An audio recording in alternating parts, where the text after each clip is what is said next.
আমরা যে গরমের কথা বলছি, গরমটা আসলে হচ্ছে কেন? আপনারা জানেন যে আল্লাহ তাআলার একটা সুন্নত আছে, সেটা হচ্ছে যে প্রতি বছর বিজ্ঞানীরা গবেষণা করে দেখেছে যে রোদের তাপে যে পরিমাণ পানি জলীয় বাষ্প হয়ে আকাশে উড়ে যায়, ঠিক ওই পরিমাণ পানি আবার মেঘ হয়ে পৃথিবীতে ফিরে আসে প্রতি বছর।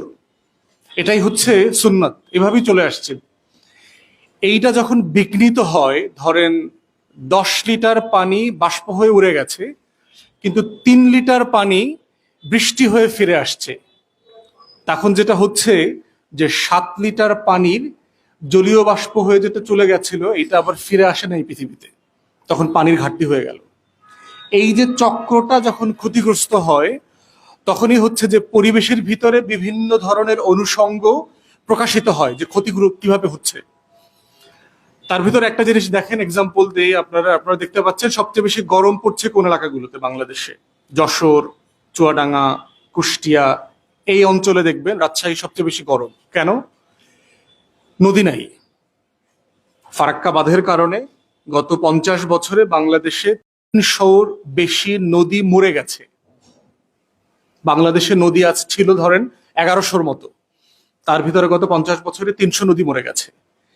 এবং নদীর যেহেতু আমাদের বাংলাদেশের দুইটা মেইন সোর্স, একটা হচ্ছে ব্রহ্মপুত্র বেসিন আর একটা হচ্ছে গঙ্গা বেসিন, একটা নর্থ থেকে আসে, একটা নর্থ ওয়েস্ট থেকে আসে। এই দুই বেসিনের, গঙ্গার বেসিনের কারণে যেটা হচ্ছে, উত্তর পশ্চিমাঞ্চল থেকে যে পানির ফ্লো গুলো আছে সেগুলো শুকিয়ে যাচ্ছে। এই জন্য দেখবেন যে আপনারা যারা ওই অঞ্চলের মানুষ, দেখবেন যে সিম্পলি কুমার নদীতে কোনো পানি নাই, কপোতাক্ষ নদীতে কোনো পানি নাই। ওই অঞ্চলের সব নদী দেখবেন অলমোস্ট খালের মতো হয়ে গেছে, একদম শুকায় গেছে।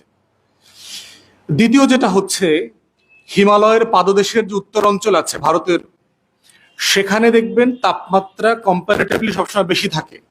কারণ হচ্ছে আপনারা এই সামার সিজনে দেখবেন, এই যে এখন শুরু হচ্ছে, ইটের ভাটা চলবে। এবং ইন্ডিয়াতে যেটা করে, পানির অভাব এবং তাদের কিছু ধর্মবিশ্বাস, কুসংস্কার আছে, এই কারণে তারা যেটা করে, ইয়েতে আপনার ধানের এবং গমের ক্ষেতের যে গোড়াটা, এগুলো তারা পুড়ে ফেলে। বাংলাদেশের কৃষক যেটা করে, সে ধান নতুন করে চাষ করবার আগে পানি দেয়। পানি দিলে যেটা হয়, ধানের যে গোড়াটা থাকে খেতে, এটা 2-3 দিনের ভিতরে পচে যায়। পচে গেলে যখন আবার ক্ষেতটা তখন লাঙ্গল দিয়ে চাষ করে, এটা তখন মাটির সাথে সার হয়ে মাটিতে মিশে যায়। ভারতবাসীরা এটা করে না, তারা যেটা করে, এটা আগুন দিয়ে পোড়ায়। একটা হচ্ছে পানির ঘাটতি আছে, সাফিসিয়েন্ট পানি সেখানে নাই। দ্বিতীয়ত তাদের ধর্মবিশ্বাসের কিছু ব্যাপার আছে, এই কারণে তারা এটা এটা পোড়ায়। এই পোড়ানোর কারণে যেটা হচ্ছে, আপনারা দেখেছেন যে পৃথিবীর সবচেয়ে ধোঁয়াচ্ছন্ন নগরীতে পরিণত হয় হচ্ছে দিল্লি। তো হিমালয়ের পাদদেশ থেকে যে বাতাসটা দক্ষিণে বঙ্গোপসাগরের দিকে আসবার কথা, এইটা তখন ওই অঞ্চলে এসে বাতাসটা গরম হয়ে যায় আগুনে। যেমন আমি ধরেন একটা বরফ এখানে রাখলাম, কিন্তু এই পাশে যদি আগুন জ্বলে, তখন এই বরফটা কিন্তু গলে যাবে। তো এই গরম বাতাসটা আমাদের উত্তর অঞ্চল দিয়ে বাংলাদেশে ঢোকে, উত্তরপ্রদেশ, বিহার, উড়িষ্যা হয়ে এই মানে আমাদের সাতক্ষীরা, রাজশাহী, এই অঞ্চল দিয়ে এটা ঢোকে। এক হচ্ছে এই অঞ্চলে আমার পানি নাই, গঙ্গার কারণে পানি শুকিয়ে গেছে। দ্বিতীয়ত হচ্ছে ভারতের উত্তর অঞ্চল থেকে যে গরম আবহাওয়াটা, বাতাসটা আসছে, এই বাতাসের দুইটার কম্বিনেশনে এই অঞ্চলটা বেশি আকারে গরম হয়ে যাচ্ছে। তো এই সংকটের, এই যে জলবায়ুর পরিবর্তন হচ্ছে, আমাদের প্রচুর অনৈতিক মানে লোভ, লালসা এবং ইচ্ছা মতো চলবার কারণে তার একটা অনুষঙ্গ আকারে প্রকাশিত হচ্ছে তাপদাহ। এটার মূল মোদ্দা কথা হচ্ছে পানি নাই। পানি কোথায় নাই? বাতাসে পানি নাই। কারণ আপনারা যারা ঢাকা শহরে চলছেন, ডানে বামে তাকাইলে কোথাও পানি তো দেখা যায় না। তো সূর্যের তাপে যে জলীয় বাষ্পটা হবে, সে কোত্থেকে হবে? পানি পানি থাকতে হবে, তো পুকুর থাকতে হবে, খাল থাকতে হবে, নদী থাকতে হবে। পানি না থাকলে সেটা হবে কোত্থেকে? তো পানি না থাকার কারণে যেটা হচ্ছে, জলীয় বাষ্প অথবা যেটাকে আর্দ্রতা বলা হচ্ছে বাতাসে, এটার কমতি হওয়ার কারণে আপনি দেখবেন বাতাসটা লু হাওয়ার মতো লাগে। আমরা যারা মধ্যপ্রাচ্যে গিয়েছি, বিমান থেকে নামার পরে মনে হয় যে একটা আগুনের ছিটকে এসে গায়ে পড়ছে, দেখবেন যে শরীর পুড়ে যায়। আরবরা দেখবেন সব সিজনে এই জন্য দেখবেন ফুল হাতা কাপড় পরে, সব সময় মাথা ঢেকে রাখে, ফুল হাতা জামা পরে। কারণ আমরা দেখেছি, আমরা হাফ হাতা পরলে 2-3 দিনের ভিতরে এক পল্লা চামড়া পুড়ে উঠে যায়, মধ্যপ্রাচ্যের মতো। বাংলাদেশে এই ওয়েদারটা আমরা গত কয়েকদিনে দেখতে পাচ্ছি, প্রচন্ড তাপদাহ। কারণ হচ্ছে পানি নাই।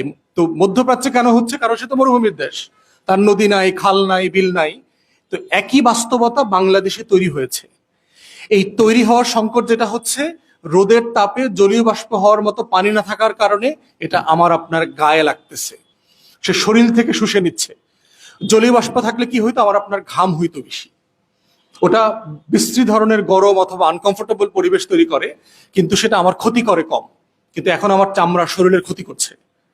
তো এই বাস্তবতাতে হচ্ছে যে আমার পরিবেশের যে ভারসাম্যটা নষ্ট হয়ে যাচ্ছে, দুনিয়াতে নষ্ট হচ্ছে এবং আমার দেশে নষ্ট হচ্ছে, তার একটা ছোট্ট অনুষঙ্গ হচ্ছে এই তাপদাহ।